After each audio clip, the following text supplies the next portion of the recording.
గమనించండి. కీర్తన గ్రంథంలోని 81వ అధ్యాయంలో 10వ వచనం నుంచి 16వ వచనం వరకు మనము మార్చి చదువుకుంటాం. ఐగుప్తీయుల దేశములో నుండి నిన్ను రప్పించిన నీ దేవుడునగు యెహోవాను నేనే. నీ నోరు బాగుగా తెరువుము, నేను దాన్ని నింపెదను. ప్రజలు నా మాట నిలబెట్టుకుపోయిరి, ఇశ్రాయేలు నా మాట వినకపోయిరి. కాబట్టి వారు తమ స్వకీయ ఆలోచనను బట్టి నడుచుకున్నట్లు వారి హృదయ కాఠిన్యమునకు నేను వారిని అప్పగించితిని. అయ్యో, నా ప్రజలు నా మాట వినేలా, ఇశ్రాయేలు నా మార్గం అనుసరించేలా ఎంత మేలు. అప్పుడు నేను వేగిరమే వారి శత్రువును అనగదొరుకుదును, వారి విరోధులను కొట్టుదును. యెహోవాను ద్వేషించువారు వారికి లొంగుదురు, వారి కాలము శాశ్వతముగా ఉండును. అతి శ్రేష్టమైన గోధుమలను అనుగ్రహించి నేను వారిని పోషించుదును. కొండ తేనెతో నిన్ను తృప్తిపరచుదును. చదవబడిన ఈ లేఖన భాగములను దేవుడు దీవించి ఆశీర్వదించునుగాక. గమనించండి, ఈ 81వ అధ్యాయంలో మొదటి వచనాన్ని మనం చూస్తే, మనకు బలమయ్యున్న దేవునికి ఆనందగానము చేయుడి, యాకోబు దేవుని బట్టి ఉత్సాహధ్వని చేయుడి అని రాయబడింది. అనగా మనకు బలమయ్యున్నటువంటి దేవుణ్ణి ఆరాధించాలని, ఆయన్ని కొనియాడాలని, ఆనంద గానములను పాడాలని ఇక్కడ కీర్తనకారుడు చెబుతూ చివరికి తను ఏం చెప్తున్నాడు, వేటిని జ్ఞాపకం చేస్తున్నాడు ఈ అధ్యాయంలో అంటే, ఐగుప్తుల దేశంలో నుండి నిన్ను రప్పించిన నీ దేవుడనగు యెహోవాను నేనే. నీ నోరు బాగుగా తెరుము, నేను దాన్ని నింపెదను అని చెప్తూ చివరి వచనంలో అతి శ్రేష్టమైన గోధుమలను అనుగ్రహించి నేను వారిని పోషించుదును, కొండ తేనెతో నిన్ను తృప్తిపరచుదును. వినండి, ఈ దేవుని యొక్క వాక్యములో దేన్ని బట్టి మనం మన ప్రభువును ఆరాధించవలసిన వారము, దేనిని బట్టి ఆయన్ని మనం కొనియాడవలసినటువంటి వారమి, ఎందును బట్టి ఆయనను మనము స్తుతించవలసిన వారము, ప్రేమైనటువంటి వాళ్ళరా, ఆయన నీ నోరును బాగుగా తెరిచి దానిని నింపిన దానిని బట్టియే ఆయనని ఆనందగానం చేయాలి. అంటే ఆయన స్తుతించి ఆయన్ని నువ్వు ఆరాధించాలి. అంటే ఏమిటితో నిన్ను నింపాడు పిల్లరా?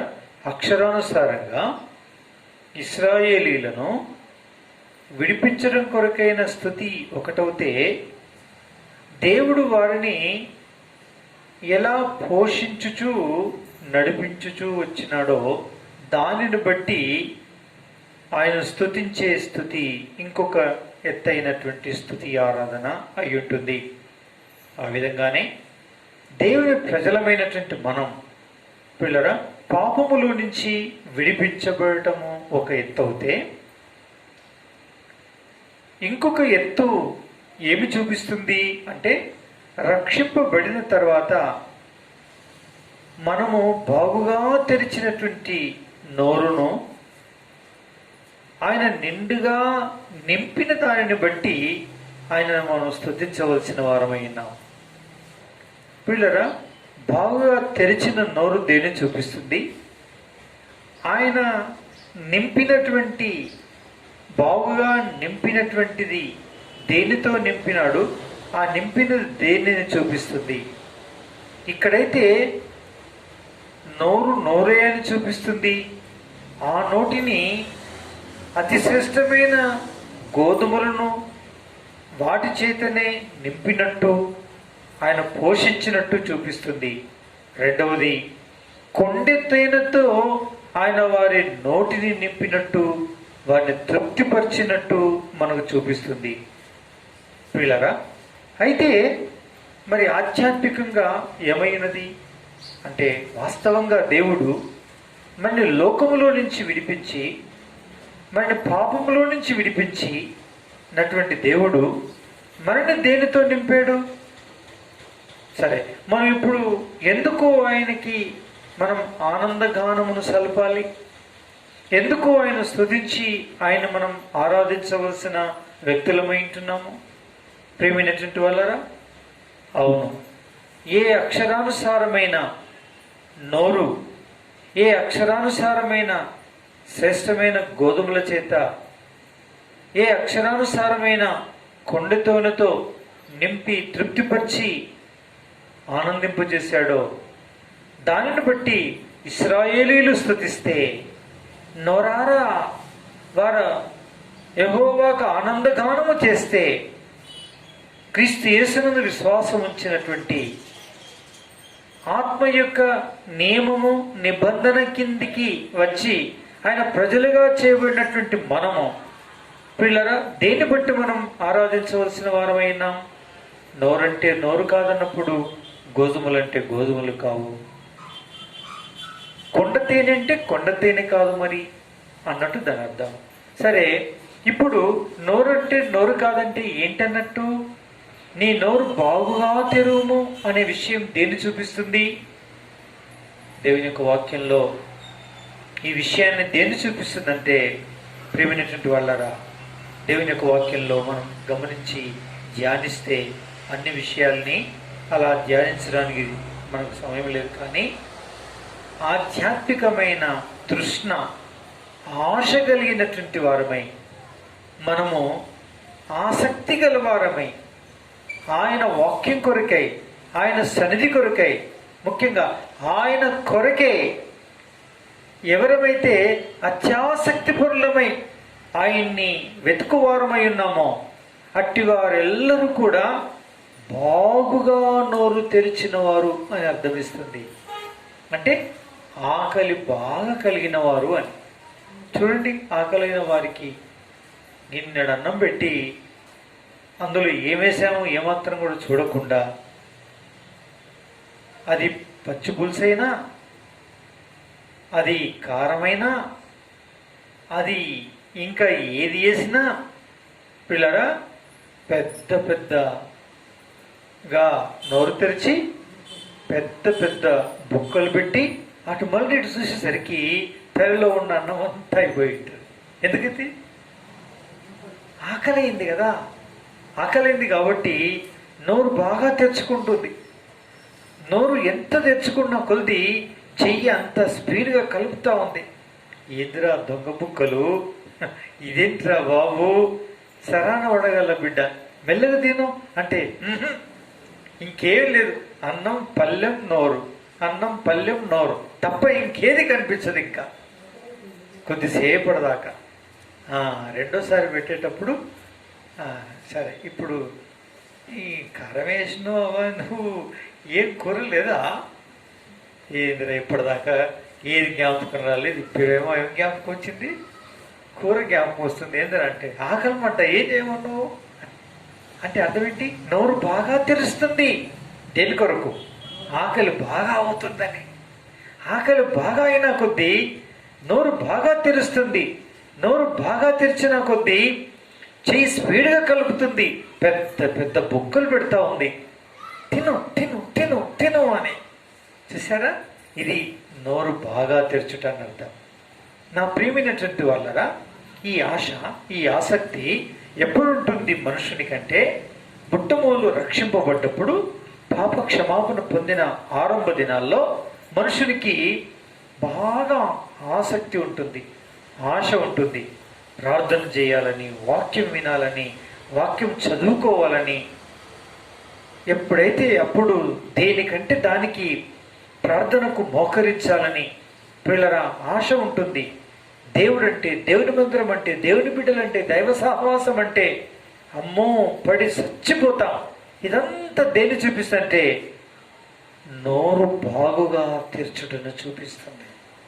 అంటే అత్యాసక్తి కలిగి ఉండటను చూపిస్తుంది. పిల్లారా, ఎంత అత్యాసక్తి ఒక వ్యక్తి కనుపరిచిన కొలది అంత ఎక్కువగా వారి నోటి నిండా ఏం చేస్తాడు? ఆయన నింపుతాడు. పిల్లారా, నింపుతాడు.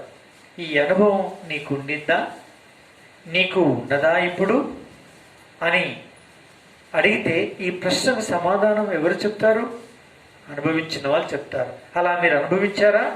అయితే అలా నోరు బాగుగా తెరిచిన దినాన మిమ్మల్ని బాగుగా ఆయన దేనితో నింపాడు? ప్రార్థనతో నింపినాడా? వాక్యముతో నింపినాడా?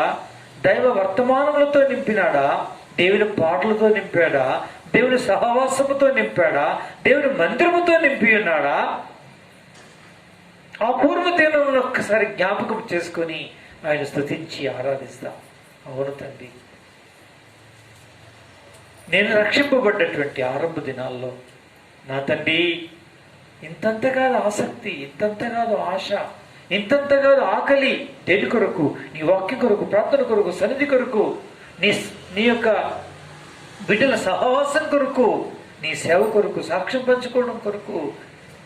ఓ తండ్రి, ఎంత ఆసక్తో, ఎంత ఆశనో! అలా ఎంత ఆశపడినా కొలది, ఎంత ఆకలి ఉన్నా కొలది, అంత ఎక్కువగా నీవు అలాంటి అవకాశాలు కల్పించి నన్ను తృప్తిపరిచితివి తండ్రి. మిమ్మల్ని పూజిస్తున్నాను, మిమ్మల్ని ఆరాధిస్తున్నాను. ఆయన కొనియాడు, ఆయన ఘనపరచాలి. నా ప్రియమైనటువంటి వల్ల ఆ చొప్పుననే దేవుడు ఎంత ఆకలి ఉన్నా కొలది, ఎంత దప్పికగున్నా కొలది, ఎంత ఆసక్తి కనపరిచిన కొలది, అంతగా మన ప్రియదేవుడు అంత ఎక్కువగా తను ఏం చేస్తూ వచ్చాడు? మన నోటి నిండా నింపుతూ వచ్చాడు. నింపలేదా? నింపాడు. నింపిన అనుభవం కలవారమైన మనందరం కూడా ఆయన స్తుతించి మన కృతజ్ఞత స్తుతి ఆరాధన ఆ ప్రభు యొక్క నామంలో ఏం చేద్దాం? సమర్పిస్తాం. ఆయనకు ఆనందగానం చేద్దాం. ఆయన అంగీకరిస్తాడు. ప్రియమైనటువంటి వాళ్ళరా, అంతేకాదు ఇంకేమిటితో నింపాడు అంటే పర్టికులర్గా ఇక్కడ 16వ వచనంలో 2 విషయాలు చూసేసి మనము ఆరాధనలోకి వెళ్తాం. అతి శ్రేష్టమైన గోధుమలను అనుగ్రహించి నేను వారిని పోషించి తిని, పోషించుదును, పోషించి తిని, పోషించదను. పిల్లరా, ఇదంతా దేనిపైన ఆధారపడి ఉంటుంది? ఒక మనుషునికి కలిగినటువంటి ఆకలి బట్టి, ఆకలిని బట్టి ఆధారపడి ఉంటుంది. నిజమే పిల్లరా, దేవుడు ఏం చేశాడు? మనని అతి శ్రేష్టమైన గోధుమలను అనుగ్రహించి మనని ఏం చేశాడు? ఆయన పోషించాడు. ఈ గోధుమలు ఏమి చూపిస్తున్నాయి? దేన్ని చూపిస్తున్నాయి? పిల్లరా, ఈ గోధుమల్ని మనం కరెక్ట్గా ధ్యానిస్తే 12, 23, 24 ప్రకారంగా యోహాను సువార్తలు చూస్తే యేసు అంటాడు, నేను గోధుమ గింజను, ఇది భూమిలో పడి చావకుండిన ఎడల అది ఒంటరిగానే ఉండను, అది సచ్చిన ఎడల అది బహుగా ఫలించును అని రాయబడింది. నేను ఎవరు? గోధుమ గింజ ఎవరండి? యేసు ప్రభు వారే. సరే, ఆ గింజ భూమిలో పడింది, అది చచ్చింది, సమాధి చేయబడింది, తిరిగి లేచింది. ఆ గోధుమ కింద విశ్వాసం ఉంచిన మనందరం ఏం చేయబడ్డాం చెప్పండి? రక్షింపబడ్డాం. అంటే ఏమైనా ఆయన యొక్క పిల్లలమైన, అంటే ఆయన గోధుమ గింజ అయితే మనం ఎవరమన్నట్టు? గోధుమ గింజలం, గోధుమలం. పిల్లరా, ఒక్క మాట చెప్పాలంటే ఈ గోధుమ గింజ, ఈ గోధుమ గింజలు దేన్ని చూపిస్తున్నాయంటే దేవుని ప్రజలనే మాత్రమే కాకుండా విశ్వాసమును చూపిస్తుంది. దేన్ని చూపిస్తుంది? విశ్వాసమును. అంటే మనం ఎంత ఆసక్తి కలిగి ఉంటామో అంతగా మన విశ్వాసాన్ని ఆయన ఏం చేశాడు చెప్పండి? ఏం చేశాడు? బలపరిచాడు. అంటే నింపినాడు. దేవా, నేనేవేవో ఆశ్చర్యకార్యాలు చూడాలి అనే ఆసక్తితో ప్రార్థన చేసినప్పుడు మన విశ్వాసమును అనే పాత్రని తన యొక్క నమ్మకత్వము చేత, తను చేసిన కార్యాల చేత, విశ్వాసం చేత బహుగా నింపుతూ వచ్చాడు. ఎంత ఆశపడ్డామో అంత నింపుతూ వచ్చాడు. ఎంత ఆశపడుతూ వచ్చామో అంతగా నింపుతూ వచ్చాడు. ఎన్నెన్నో అద్భుతాలు, ఎన్నెన్నో ఆశ్చర్యకార్యాలు. అవసరమైన ప్రతిదానికి ఆయన అడిగి, దేవా నువ్వు తప్పనిసరి నాకు ఇస్తావు అంతే అన్నప్పుడు ఇచ్చేసినాడు అంతే. ఇప్పుడు చూస్తే అది ఏమైపోయిందో ఏమో, ఏమైంది అని అనుకుంటే అబ్బే అది లేదు ఇప్పుడు. అంటే ఆయన పైన ఆధారపడి ఆయన చేసే కార్యాలు చూసి ఆయన చేత సంతృప్తి పడాలన్నటువంటి ఆకలి లేని కారణం ఈ దినం అట్టి విశ్వాసవంతమైన దేవుని కార్యాల చేత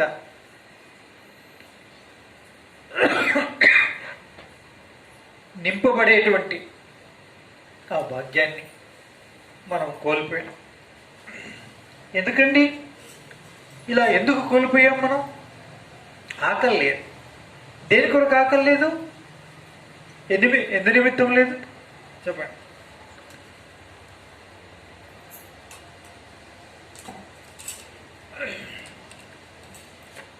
చెప్పండి. విశ్వాసం దేవుడు నా విషయమై తాను కనపరిచేటువంటి ఆయన నమ్మకత్వాన్ని నా విశ్వాసం చేత నేను చూడాలి, నేను అనుభవించాలి అన్న ఆకలి, అన్న ఆశ మన లోపల ఎంతెంతగా అంతరించిపోయినా కొలది ఆ విధంగా ఏమైపోయింది? ఆయన విశ్వాసం చేత నింపబడేటువంటి ఆ తరుణాన్ని, అట్టి శ్రేష్టాతి శ్రేష్టమైన గోధుమల చేత నింపబడేటువంటి, తృప్తిపరచబడేటువంటి ఆ భాగ్యాన్ని ఏమైపోయాం మనం? కోల్పోయాం. చూసారా?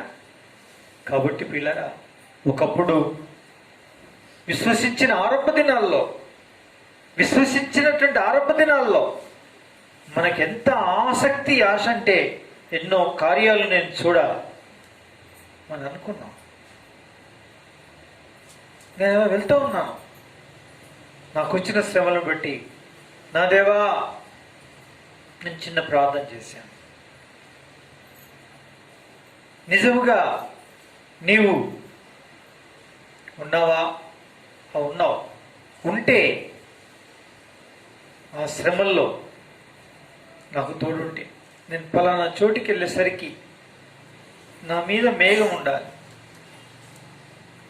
నా చుట్టూ నా మీదంతా నీడుండాలి, దాని వెలుపలంతా ఎండ ఉండాలి, ఆకాశం నిర్మలంగా ఉంది ఇప్పుడు ఉన్నట్లే, ఇట్లాగే ఎర్రటి ఎండ ఉంది. నా దుఃఖాన్ని బట్టి విశ్వాసంతో నడుచుకుంటూనే ఇది ప్రార్థన చేస్తూ వచ్చాను. నేను అన్న పలానా చోటికి రాగానే నా మీదంతా నీడుంది, పైకి చూస్తే ఒక మేఘం వచ్చింది, చుట్టూరంతా ఎండ ఉంది. అది నడి బజార్. అదే నీడలో అలాగే మోకరించాను, ప్రభువును స్తుతించా, ఆరాధించిన, కొనియాడాను. ఎవరెన్నని అనుకున్నాను, నాకు అవసరం లేదనుకున్నాను. ప్రభువును స్తుతించి, ఆరాధించి, వందనాలు చెల్లించి, ఇక నేను ఎప్పుడు అనుమానించాను ప్రభా అని చెప్పి ప్రభుకి అప్పగించుకొని ముందుకెళ్ళడం జరిగింది. జరిగి వెనక మళ్ళీ చూస్తే మేఘం లేదు. నా ప్రియమైనటువంటి వాళ్ళారా, మనం ఎంత ఆసక్తి కలిగిన వ్యక్తులుగా, ఎంత ఆకలి కలిగి ఉంటామో మనం దేవుని కొరకై, ఎంత ఆకలి కలిగి ఉంటామో, ఎంత బాగా తన కార్యములు చూడడానికి, తన విశ్వాసత మన పక్షాన నెరవేర్చబడడానికి, కళ్ళారా చూడడానికి ఎంత ఎక్కువ మనం నోరు తెరుస్తామో అంత ఎక్కువగా మన నోటిని ఏం చేస్తాడు ఆయన? తన విశ్వాసం చేత, విశ్వాసం అంటే గోధుమల చేత ఏం చేస్తాడు ఆయన? నింపుతాడు, తృప్తిపరుస్తాడు. పిల్లారా, ఇది అతి శ్రేష్టమైనటువంటి గోధుమల చేత ఆయన మనల్ని పోషించినటువంటి విధానం. అది మనము తెరిచిన నోరును బట్టే, మనకైన ఆకలిని బట్టే, మనకు కలిగిన ఆసక్తి, ఆశను బట్టే దేవుడు అట్టి కార్యాలను చేసి ఆయన మన విశ్వాసం మనం ఏం చేస్తూ వచ్చాడు? పెంపార చేస్తూ వచ్చాడు, పెంచి పోషించుతూ వచ్చాడు. మనల్ని ఈ విధంగా ఆయన మనల్ని బలపరుస్తూ వచ్చాడు.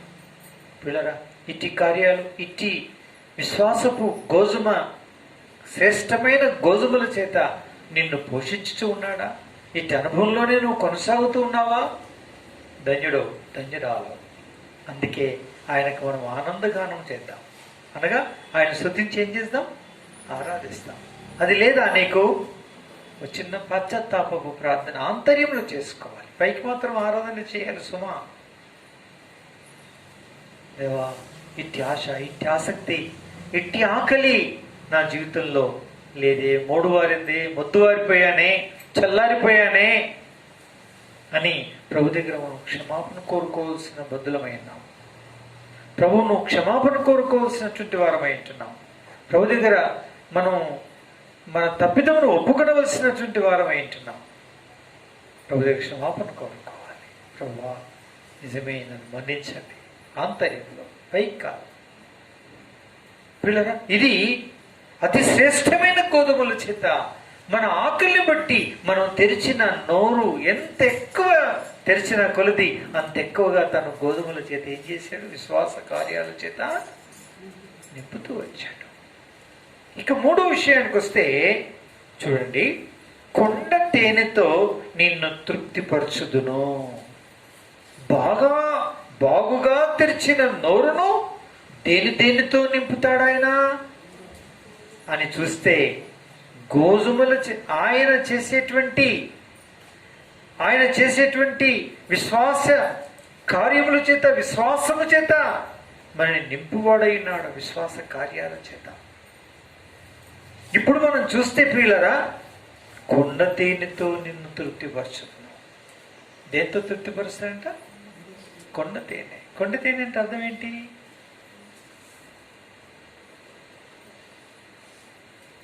తేనెల్లో చాలా రకాలు ఉన్నాయి. పెద్ద ఈగలవి, చిన్న ఈగలవి, రకరకాల ఈగల చేత తయారు చేయబడేటువంటి తేనె ఉంది. ఆ తేనెలో చిన్న చెట్ల తేనె, పెద్ద చెట్ల తేనె తిట్టలు. దీని పేరేం పేరు అంటే కొండ తేనె. ఏం తేనె ఇది? కొండ తేనె. కొండ తేనె అని అంటే ప్రియమైనటువంటి వల్ల, కొండ తేనె అనేది దేనితో అసలు అది చేయబడుతుంది? ఆ తేనెటీగలు ఏం చేస్తాయంటే, మనుషుడెవ్వరు చెయ్యి వేయని, ఎక్కజాలని పుష్పములు పూసిన ఆ కొండ మీది పుష్పాల మకరందాన్ని అవి పీల్చుకొని ఆ మకరందమునంతటిని తీసుకొచ్చి ఈ తేనెటీగలు ఒక చోట గూడు కట్టి ఆ తేనెగూటిలో ఈ యొక్క తేనెంతటిని కూడా దాచిపెడతాయి. అంటే ఇతర తేనెకు దీనికి వ్యత్యాసం ఏమిటి అంటే, పిల్లరా, మనుషుడు తాకని పుష్పాలివి, మనుషుడు చూడని పుష్పములివి, మనుష్య సంచారము లేని పుష్పాలు ఇవి ఎవరు ఎక్కజాలని కొండ, ఎవరు వెళ్ళజాలని కొండ, ఎవరు చూడజాలని కొండ, ఎత్తైన కొండ మీద పూసిన పుష్పాల యొక్క మకరందాన్ని పీల్చి ఈ తేనెటీగలు తీసుకుని వచ్చి ఒక తేనె గూటిలో పెడతాయి. పిల్లరా, అన్ని తేనెల కంటే అతి శ్రేష్టమైన తేనె ఏది అని అంటే పిల్లరా, కొండ తేనె. కొండ తేనె. కాబట్టి ఈ కొండ తేనె చేత నిన్ను తృప్తిపరచుదును అంటాడు. అవును, అక్షరానుసారంగా ఈ పాలు తేనెలు ప్రవహించేటువంటి దేశానికి ఇశ్రాయేలీలను ఐగుప్తులో నుంచి విడిపించి కానాను అనేటువంటి పాలు తేనెలు ప్రవహించే దేశంలో ప్రవేశపెట్టి అట్టి తేనెని ఏం చేశాడు? అట్టి పాలను ఏం చేశాడు? వాళ్ళకి ఇచ్చి వారిని పోషించాడు. అది పాలు తేనెలు ప్రవహించే దేశం అంటే నిజంగా పాలు తేనెలు ప్రవహిస్తాయా? అవును, ప్రవహిస్తాయి. ఎందుకో తెలుసా? అగాధ జలములు కలిగిన, క్రింద కృంగియున్న అగాధ జలాలతో కూడిన కొండలు నీళ్లు త్రాగి వాటిని సంవత్సరమెల్లా ప్రవహింపజేసేటువంటి గుణము కలిగినటువంటి ఆ కొండల్లో చీమలు దూరని చిట్టడివిగా, కాకులు దూరని కారడివిగా, ఆ దట్టమైనటువంటి ఆ అరణ్య ప్రదేశాల్లో ఆ భయంకరమైనటువంటి ఆ ప్రదేశాల్లో ఎప్పుడూ సంవత్సరం అంతా కూడా పచ్చగా ఉండేటువంటి ఆ ప్రదేశం అంతట్లో పుష్టిగా మేసినటువంటి గేదెలు, ఆవులు ఈని మేత మేసేటంతసేపు మేసి మేసి మేసి అవి అక్కడ ఉండేటువంటి ఏ చెట్టు నీడను ఒక బండ మీద పడుకున్న కారణాన పొదుగు బాగా నిండి పాలు తనకు తానే సేపులు వచ్చేసి ఆ గేదె, ఆ ఆవు దాని పొదుగులో నుంచి ఆ పాలను స్రవింపజేస్తుందంట. ఆ నీళ్లు ఆ బండల మీద అలా ప్రవహిస్తూ ప్రవహిస్తూ ప్రవహిస్తూ వచ్చి అక్కడ ప్రవహించే సెలయేరులో అది ఒక కాలువగా, ఒక ప్రక్కనగా అలా కలిసి అవి కూడా ప్రవహిస్తాయంట. ఇలా కొండల్లో ఈ తేనెటీగలు పెట్టినటువంటి తేనెతిట్టలు అవి త్రాగగా ఇంకా భద్రపరుచుకోవాలనే ఉద్దేశం చేత ఆ తేనెతిట్టలు తేనెగూళ్ళు పెట్టి ఇంకా పెట్టి పెట్టి పెట్టి ఇంకా పెడుతూ ఉంటే బరువు ఎక్కువైపోయి ఆ తేనెతిట్టలు తప్పుకలుగా తెప్పలుగా ఊడి ఆ బండ మీద పడుతూ ఉంటే, ఆ బండల మీద పడుతూ ఉంటే ఆ పడినటువంటి ఆ తెప్పల్లో నుంచి ఆ తేనె గూడులో నుంచి ఆ తేనె స్రవించి అలా ప్రవహించి ఈ పాలు, ఈ తేనె, ఆ సెలయేరు అన్నీ కలిసి ఏం చేస్తాయంట? ప్రవహిస్తాయి. ఇది ఆ దేశం యొక్క సమృద్ధికి సూచన. ఇట్లాంటి దేశంలో నేను నిన్ను ప్రవేశపెట్టనైనాను. అది వాగ్దత్తపు దేశం. ఇది ఇశ్రాయేలు వారికి, అనగా అబ్రహాం, ఇస్సాకు, యాకోబుల వారికి ఇచ్చిన వాగ్దత్త దేశం. ఇట్టి దేశంలో అక్షరానుసారంగా ప్రవేశపెట్టి ఈ ప్రకారంగానే కొండె తేనెతో ఆయన తృప్తిపరిచినాడు. వీళ్ళరా, ఇది దాని యొక్క అర్థం. అందుకే అక్షరానుసారంగా వారు స్తుతించ యోగ్యులై ఉన్నారు. షాయి కాసుకొని పాలే లేవు, మేమేమి స్తుతించాలని మనం అంటాం కదా. ఎన్నడైనా మందులకు కావాలి తేనె అంటే అమ్మో ఎంత కష్టపడి తెచ్చుకోవాలి, ఎంత విలువైందో, ఎంత కష్టమో. అసలు ఆ తేనె వాడుకలోనే ఉండదు, మనకి అది వాడుకలోనే ఉండదు. అలాంటప్పుడు కొండ తేనె మాకేడ రుచింపజేసి ఉండని స్తుతించాలి అంటాం మనం కదా. కాదు, కొండ తేనెతో ఆయన. ఇప్పుడు మనం ఏం కాదనుకున్నాం? నోరంటే నోరు కాదనుకున్నాం. ఆ నోరంటే ఆశ, ఆకలి అనుకున్నాం, ఆసక్తి అనుకున్నాం. గోధుమలు అంటే గోధుమలు కావనుకుంటాం, గోధుమలు అంటే గోధుమలు కావనుకున్నాం. ఆ గోధుమలు విశ్వాసం అనుకున్నాం. విశ్వాసంతో జరిగే కార్యాలను చూసాం. మరి కొండ తేనె అంటే తేనె ఎట్లా అవుతుంది? కాదు. మరి ఏంటిది ఇది?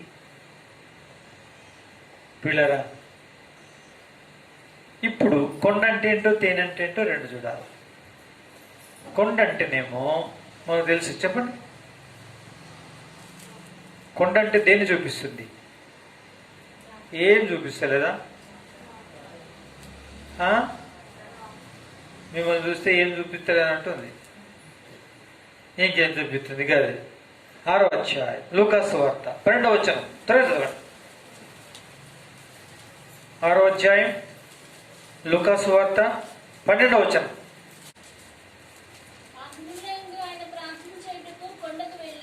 వెళ్ళి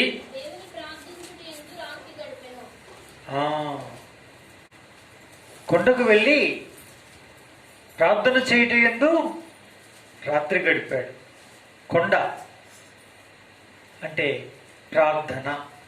సరే, తేనంటే ఏంటి? 19వ అధ్యాయం కీర్తన గ్రంథం 19వ అధ్యాయం 10వ వచనం చదవండి.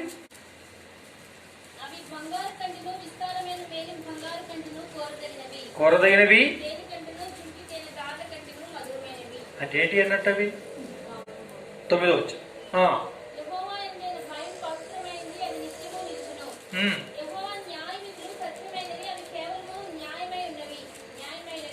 సరే, 8వ వచనం.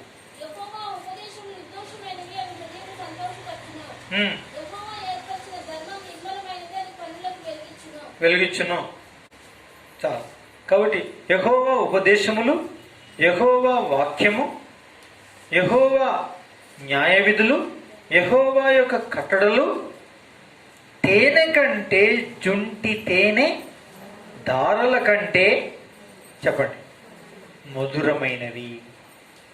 ఇట్టి వాటి చేత ఇప్పుడు మనము ఈ యొక్క అనగా కొండ తేనె అనే దానికి అర్థమేమిటి అని మనం చూస్తే, కొండ అంటే ప్రార్థన, తేనె అంటే దేవుని యొక్క వాక్యం, దేవుని ఉపదేశం, దేవుడు తన ప్రజలైన వారికి చేసే ఉపదేశం. అంటే నిన్ను అక్షరాంశంగా ఇశ్రాయేలును ఐగుప్తు నుంచి విడిపించి కొండ తేనె చేతను శ్రేష్టాతి శ్రేష్టమైన గోధుమల చేత పోషిస్తే, నిన్ను నేను కొండ తేనెతో పోషిస్తున్నాను అంటే అర్థం ఏంటంటే, పిల్లరా, రాత్రంతా ప్రార్థన చేయుటయందు నీవు గడిపి ఉదయకాలము లేచి దైవవాక్యమును అనుదిన భాగాన్ని చదువుకుంటే, ఆ ప్రార్థన, ఈ వాక్యము, ఆ వాక్య ధ్యానము, ఈ రెంటి యొక్క మిళితము ఒక శ్రేష్టమైన వర్తమానం వస్తుంది. అదే కొండ తేనె. అంటే ప్రార్థనాపూర్వకమైన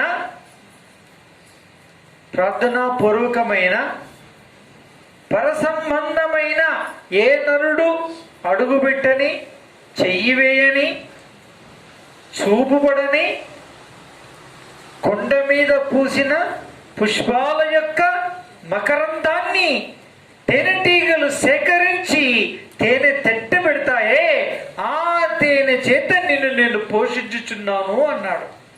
అంటే అర్థం ఏంటంటే, అక్షరానుసారమైన రక్తమాంసములతో కూడినది కాక, శరీర సంబంధమైనది మిళితము కాక, లోక జ్ఞానం యొక్క మిళితము లేని దేవుడే తన పరమందు నుంచి ఇచ్చేటువంటి వర్తమానమును మోకాళ్ళ మీద ఉండి ఆయన దగ్గర నుంచి పొందేటువంటి ఆ వర్తమానం మనకు అనుగ్రహించబడమే కొండ యొక్క తేనె. పిల్లరా, కొండ ఎక్కే తేనె. నా ప్రియమైనటువంటి వాళ్ళరా, ఈ దినాల్లో మనం ఎన్నో వర్తమానాలు వింటూ ఉన్నాం, ఎన్నెన్నో ప్రదేశాలకు మనం వెళ్తున్నాం. సినిమా యొక్క యాక్టర్స్ లాగా ఎంతో అద్భుతమైనటువంటి విధానంలో సెలబ్రిటీస్ లాగా వాళ్ళు కనుపరచబడి అందించేటువంటి సోకాల్డ్ ప్రీచర్స్ని మనం చూడగలుగుతున్నాం. ఎన్నో క్రైస్తవ కార్యక్రమాల్లో మనము దేవుని యొక్క వాక్యమును మనం వినగలుగుతున్నాం. వీళ్ళరా, దాంట్లో సగం కంటే ఎక్కువగా లోకము, లౌకికము, లేక లౌకికమైన జ్ఞానముతో పోల్చబడిన శరీర సంబంధమైన, శరీరముతో కూడిన, లోకముతో కూడినటువంటి మిళితమైనటువంటి వీళ్ళరా వాక్యమును మనసు మాత్రము రంజింపబడి ఆధ్యాత్మికమైన మన ఆత్మను మాత్రం కదిలించలేనటువంటి ఎన్నెన్నో వర్తమానాలు మనము వినేవారంగా ఉంటాం. ప్రియమైనటువంటి వాళ్ళారా, బక్సింగ్ గారు లాంటి, బిల్లీ గ్రహాం గారు లాంటి, హోసన్నా లాంటి వారు రాత్రంతయు ప్రార్థన చేయటయందు గడిపి మోకాళ్ళ మీదుండి ఏ మనుషుడు వినని, ఏ మనుషుడు చూడని, ఏ మనుషునికి గోచరము కానటువంటి విషయాలను దేవునితో సహవాసము చేస్తూ ఆ దేవుని దగ్గర నుంచి ఆ తలంపుల్ని పొంది దైవవాక్యములోని వర్తమానములను వెలికి తీసుకుని వచ్చి ప్రార్థన మోకాళ్ళ యొక్క కొండ జీవితాన్ని కలిగి ఉండి, ఏ మనుషుడు చూడని చేయవేయని కాలిడని ఆ ప్రదేశమందు దైవ సాన్నిధ్యములో లౌకిక సంబంధము లేని లోకముతో పొత్తు లేని శ్రేష్టమైన దేవుని యొక్క వాక్యము ఈ కొండానుభవం చేత తీసుకుని వచ్చి తన ప్రజలైన వారికి అందించేటువంటి ఆ ప్రశస్తమైనటువంటి దైవ వర్తమానములు ఇచ్చేటువంటి దినములు బహు తక్కువగాను లేక బహు తక్కువ మందిగాను మనకి దినములలో కనిపించగలరు నా ప్రియమైనటువంటి వాళ్ళరా. కాబట్టి దేవుడు అంటాడు, ఈ మోకాళ్ళ యొక్క కొండానుభవ జీవితము కలిగి మనుషునికి మరుగైనటువంటి దేవుని సన్నిధిలో నుంచి నేరుగా దేవుని యొక్క వాక్యమును ఉపదేశమును పొంది ఉపదేశింపబడి అట్టి ప్రార్థన అట్టి వాక్యము పరిశుద్ధాత్మను చేత నింపబడి విడుదల చేసేటువంటి కొండె తేనె చేత నిన్ను నేనేం చేస్తున్నాను, తృప్తిపరుస్తున్నాను అంటాడు. అక్షరానుసారమైన కొండ ఇది కాదు, అక్షరానుసారమైన కొండ మీద పెట్టినటువంటి తేనె గూడు కాదు, దానిలో నుంచి వచ్చిన తేనె కాదు. కానీ ఈ తేనె కొండకు సంబంధించినది, మోకాళ్ళ జీవితానికి సంబంధించినది. దేవునితో పోరాడి ఆయన దగ్గర నుంచి ఆయన ఉపదేశమును పొంది దాన్ని తీసుకుని వచ్చి తన ప్రజలకు అందించేటువంటి దీనిని కొండతోనతో పోల్చబడింది. పిల్లారా, దీనితో నేనేం చేస్తున్నాను, నిన్ను తృప్తిపరుస్తున్నాను. చూసారా? అందుకే ఆయనకు మనం ఆనందగానము చేయాలి.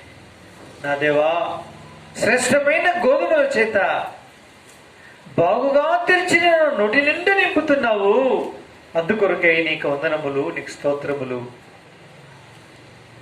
ఆశ ఆకలి చేత బాగుగా తెరిచిన నోటిని కొండానుభవం కలిగి నీ దైవోపదేశాన్ని పొందిన దైవ జనులు, దైవ సేవకుల యొక్క ద్వారా నీవు నా నోటి నిండా నా ఆకలి తీరా నాకు ఇచ్చుచున్న నీ ప్రశస్తమైన వర్తమానములను కొండ తేనె కొరకై వాటి చేత నన్ను తృప్తి పరచుచున్నందుకై మిమ్మల్ని పూజించి మిమ్మల్ని ఆరాధిస్తున్నాను తండ్రి, మిమ్మల్ని కొనియాడుతున్నాను అని మన కృతజ్ఞత స్తుతి ఆరాధన ఆ ప్రభుని ఏం చేయాలండి, సమర్పించాలి, స్తుతించాలి. అందుకే దేవుని యొక్క వాక్యంలో వ్రాయబడింది, యెహోవా మనకు బలమయ్యున్న మన దేవునికి ఆనందగానము చేస్తాం. ఇంత బలం మనకి ఎక్కడి నుంచి వచ్చింది? దీనికి కారణం ఏమిటంటే ఆయన బాగా ఆకలి కలిగిన మన నోటి నిండా మన ఆకలి తీర్చడానికి శ్రేష్టమైన గోధుమల చేతను కొండె తేనె చేతను ఇట్టి అర్థాలిచ్చే ఆధ్యాత్మికమైన ఆహారము చేత దేవుడు మనల్ని ఏం చేస్తున్నాడు, తృప్తిపరుస్తున్నాడు. అందుకు మనం మన దేవుని స్తుతించి ఏం చేయాలండి, ఆరాధించాలి. అది చేశాడు ప్రభు. ఆ లోకం వదిలిపెట్టి భూలోకంలోకి వచ్చి వీళ్ళరా ఆయన గోధుమ గింజై ఆయన నశించి ఆయన మనల్ని జీవింపజేసి మనకు జీవాహారమై మనల్ని తృప్తిపరిచాడు, మన ఆకలి తీర్చాడు, మన ఆత్మీయ దాన్ని తీర్చాడు, మన ఆత్మీయ ఆకలిని తీర్చాడు. యేసుక్రీస్తు ప్రభువారే స్వయాన మొట్టమొదలు. ఇక రెండో విషయానికి వస్తే ఆయన రొద్దంత ప్రజల మధ్య నుండి అద్భుత ఆశ్చర్య కార్యములను చేసి ఎన్నెన్నో కార్యాలు చేసి పరిచర్య ముగించుకొని ప్రొద్దుకృంకు వేళ అడవికి వెళ్ళి కొండకు వెళ్ళి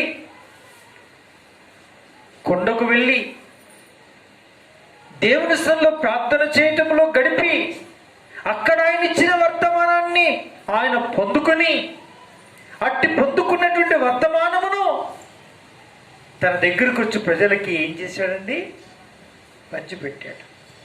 అప్పుడు ఏమన్నారు ప్రజలు?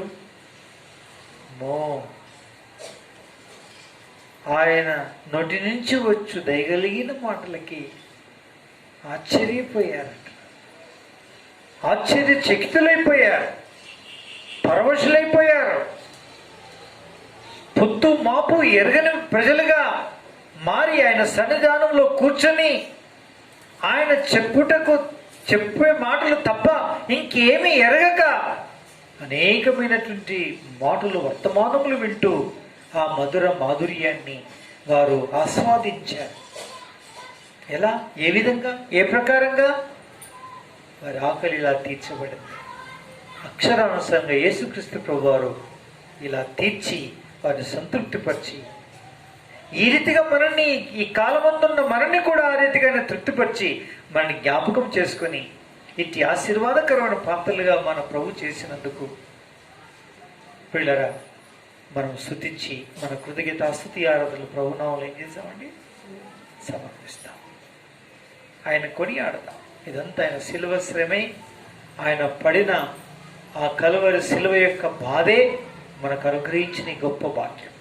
అందుకొరకు స్తుతించి మన కృతజ్ఞతాస్తుతి ఆరాధన ప్రభునామములో ఏం చేద్దామండి? సమర్పిస్తాం. ఇటు వర్తమానమును దేవుడు దీవించి ఆశీర్వదించునుగాక.